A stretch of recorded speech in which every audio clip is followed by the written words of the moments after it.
नमस्कार, हिमालयनी टेलीविजन में आप सभी का स्वागत है। हिमालयनी टेलीविजन से मैं हूं अंशुल राजपूत। करते हैं बुलेटिन की शुरुआत। दिल्ली से खबर आ रही है, कोरोना से 24 घंटे में 118 मौतें। आज से कटेगा 2000 का चालान। नोएडा, गुरुग्राम में अलर्ट जारी कर दिया गया है। दिल्ली में कोरोना संक्रमण पर काबू पाने की हर कोशिश नाकाम साबित हो रही है। देश की राजधानी में हर दिन कोरोना के नए आंकड़े बढ़ रहे हैं। हालात ये है कि दिल्ली का संक्रमण अब एनसीआर के इलाकों पर भी असर दिखाने लगा है। नोएडा और गुरुग्राम बॉर्डर पर रैंडम टेस्टिंग की जा रही है। दिल्ली में हर दिन कोरोना के नए आंकड़े दहशत की दस्तक दे रहे हैं। दिल्ली में अब कोरोना से मरने वालों की जो तादाद है 8159 तक पहुंच गई है। शुक्रवार देर रात तक के आंकड़ों के मुताबिक दिल्ली में 24 घंटे में कोरोना से 118 लोगों की मौत हुई है, जबकि 6608 कोरोना के नए मरीज सामने आए हैं, जिसके साथ ही संक्रमितों का जो आंकड़ा है वो 5 लाख को पार कर गया है। और दिल्ली में कोरोना के बढ़ते आंकड़ों से एनसीआर में भी महामारी फिर से पांव पसारने लगी है। शुक्रवार को जारी आंकड़ों के मुताबिक नोएडा में इस वक्त कोरोना के 1400 से अधिक एक्टिव केस हैं। नोएडा में अभी तक कोरोना के 21,000 से ज्यादा मामले सामने आ चुके हैं, जबकि 74 लोगों की मौत हुई है। कोरोना के संक्रमण को रोकने के लिए नोएडा और गुरुग्राम बॉर्डर पर रैंडम टेस्टिंग भी की जा रही है। दिल्ली में कोरोना के बढ़ते जानलेवा असर को देखते हुए इससे बचाव के रास्ते तलाशे जा रहे हैं। वहीं इलाज के लिए अस्पतालों में आईसीयू और दूसरी सुविधाओं पर काम भी चल रहा है। दिल्ली में न सिर्फ कोरोना के केस बढ़ रहे हैं, बल्कि कोरोना से मरने वालों की जो तादाद है वो भी रिकॉर्ड तोड़ रही है। आपको आगे बताते चलें, इसी वजह से दिल्ली के शमशान घाटों में चिताएं जलाने के लिए वेटिंग चल रही है, तो कब्रिस्तानों में भी यही हाल है। आगे बढ़ते हैं। नियमों की अनदेखी पर आज से 2000 रुपए का जुर्माना भी जारी किया गया है। दिल्ली में बढ़ते कोरोना संक्रमण को देखते हुए राज्य सरकार ने नियमों में सख्ती बढ़ा दी है। दिल्ली में कोरोना गाइडलाइंस की अनदेखी पर आज से 2000 रुपए का जुर्माना भरना होगा। बता दें कि पहले जुर्माने की रकम 500 रुपए थी, अब इसको बढ़ाकर 2000 रुपए कर दी गई है। मास्क ना लगाना, क्वारंटीन नियमों का उल्लंघन करना, सोशल डिस्टेंसिंग का पालन ना करना और सार्वजनिक स्थानों पर थूकने पर अब आपको 2000 रुपए का चालान देना होगा। आपका चालान होगा। और बता दें कि पहले जुर्माने की जो रकम है वो 500 रुपए थी। अगर आप लापरवाही बरतते हैं तो आपको 2000 रुपए का जुर्माना भरना पड़ेगा। दिल्ली बॉर्डर पर रैंडम टेस्टिंग। हरियाणा सरकार ने दिल्ली की सीमा से लगे शहरों में बॉर्डर पर टेस्ट कराने का फैसला किया है। गुरुग्राम में दाखिल हो रहे वाहन चालकों का टोल टैक्स पर कोविड टेस्ट हो रहा है। साइबर सिटी के भीड़ भाड़ वाले इलाके से लेकर मॉल, सरकारी ऑफिस में रैंडम टेस्टिंग की जाने लगी है। गुरुग्राम में सिर्फ नवंबर में 11,000 कोरोना के मामले सामने आ चुके हैं। इनमें से 63 लोगों की मौत भी हो चुकी है। वहीं कोरोना से जंग लड़ रही मुंबई में भी दिल्ली के नए कोरोना संक्रमण से बचाने पर विचार किया जा रहा है।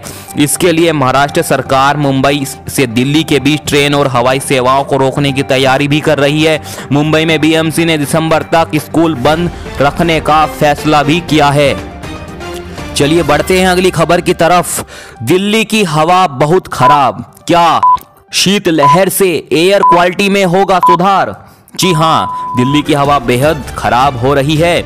राष्ट्रीय राजधानी दिल्ली में वायु गुणवत्ता एयर क्वालिटी बहुत खराब श्रेणी में बनी हुई है। हालांकि मौसम विभाग IMD का अनुमान है कि हवा चलने की गति अनुकूल होने के कारण एयर क्वालिटी में कुछ सुधार की संभावना है। केंद्रीय प्रदूषण नियंत्रण बोर्ड के मुताबिक दिल्ली के ITO इलाके में AQI 275 रिकॉर्ड किया गया, जो खराब श्रेणी के अंतर्गत आता है। इसके अलावा बात करें मयूर विहार फेज 1 की, तो एयर क्वालिटी इंडेक्स बहुत खराब श्रेणी में दर्ज किया गया है। हवा में प्रदूषण का स्तर बढ़ने की वजह से आसमान में धुंध की चादर देखी गई है।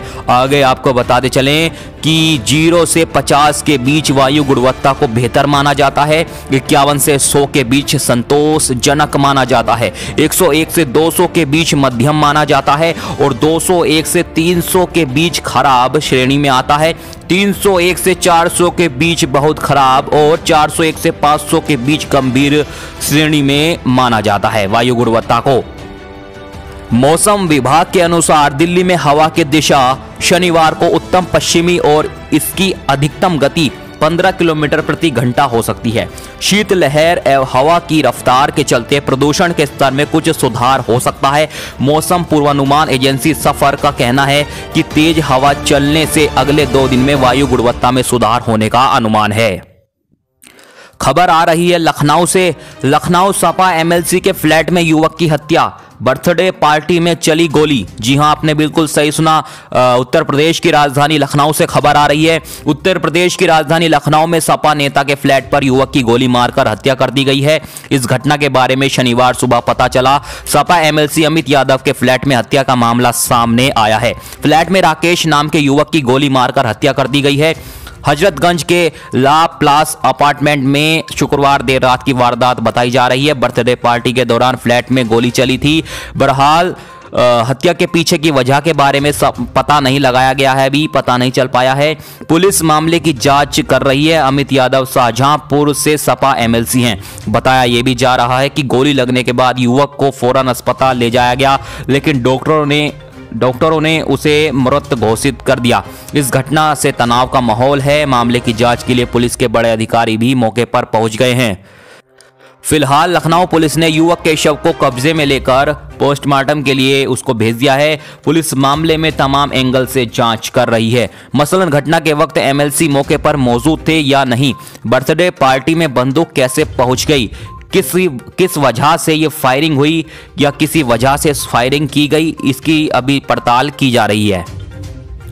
चलिए बढ़ते हैं अगली खबर की तरफ। बॉलीवुड से खबर आ रही है। थिएटर में रिलीज होगी कियारा की फिल्म इंदु की जवानी, डेट आउट। जी हां, आपने बिल्कुल सही सुना।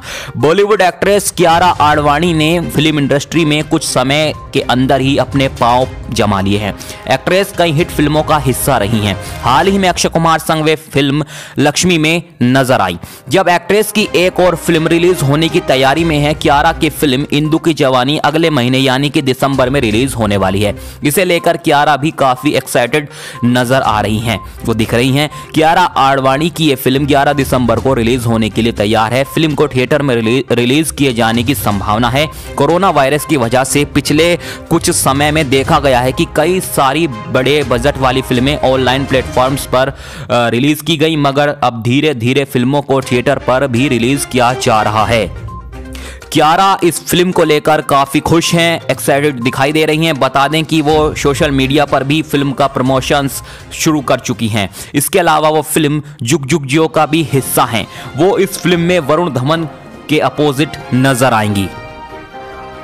चलिए बढ़ते हैं अगली खबर की तरफ। गायब पत्नी को ढूंढता हुआ दोस्त के घर पहुंचा पति, बंद फ्लैट में पड़े थे दोनों के शव। जी हां, एक शख्स की पत्नी गायब हुई तो उसे ढूंढने के प्रयास में उसने अपने साथ काम करने वाले और खास दोस्त को फोन लगाया, लेकिन फोन उठा नहीं। 2 दिन बाद वह दोस्त के फ्लैट पर गया तो दरवाजा खुला मिला और आगे बता दें वह अंदर गया तो उसकी पत्नी और दोस्त दोनों की बॉडी सड़ी गली हालत में पड़ी थी। यह सनसनीखेज घटना महाराष्ट्र के ठाणे जिले की है। और आगे बताते चलें, ठाणे जिले में अंबरनाथ के एक फ्लैट के अंदर गुरुवार शाम को एक व्यक्ति और एक महिला के शव पड़े मिले।